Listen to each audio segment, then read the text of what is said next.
Hello airhead lovers and welcome back to Airhead Barn. In this episode of our 1975 R90S restoration project, we are going to focus on a clutch and flywheel. We will do complete inspection of those components. I hope you will like it, so please join us. Okay folks, so here I have a complete set of a clutch and flywheel and we will start inspection. So first I have this compression ring. It was nicely cleaned and basically everything looks in a really great shape, so that's why I'm going to definitely reuse this one. There is no need to change. These components, by the way, are very expensive. Okay, then clutch plate. So this is clutch plate that came from a bike.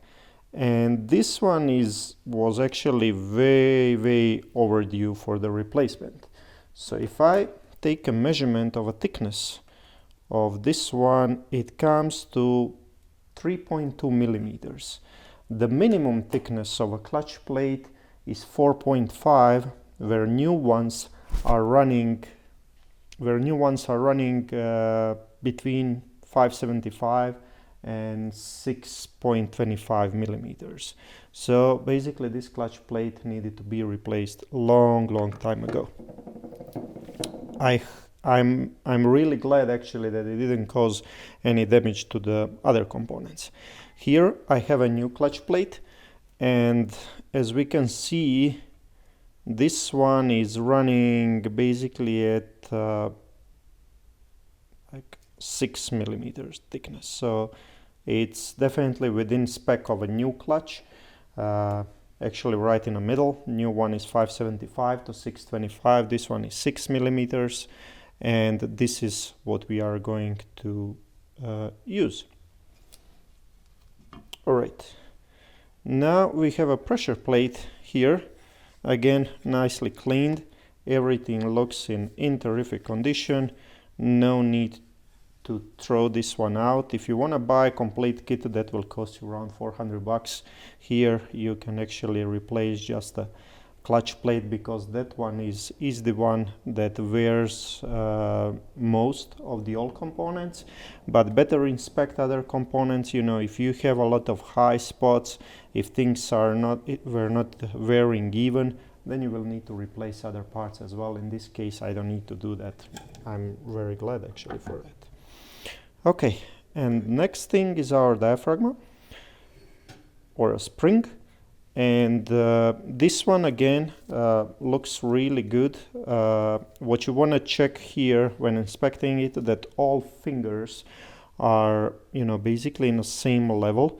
You can put, you know, some machined part on top and then check if they are aligned. These definitely are. And then next thing that you want to check is actually height when spring is relaxed, and that height should be between for this bike should be between 18.5 and 19.5 millimeters, and that's what we are going to measure here. 18.7. So we are definitely within spec here regarding spring height, and again there is no reason to replace it. And just to be honest, some of the new springs that I replaced previously, they were at a lower edge of a height, so 18.5 is where they were brand new coming out of a factory. This one being at 18.7, I think it's perfectly fine to reuse it. Okay, and that brings us to our flywheel. So I don't know if you remember, but during initial inspection of a bike, I had a really hard time finding my marks, like OT mark and timing marks on a flywheel. And basically here is the reason. So this is lightning flywheel. There is different way you can do lightening of a flywheel. Usually people put these holes and that really lightens it up. Don't get me wrong, I really like lighten flywheels. That's why I'm going to reuse this one. Thing that I don't like is that they removed part of this ring. There is really no need to do that to make it that light.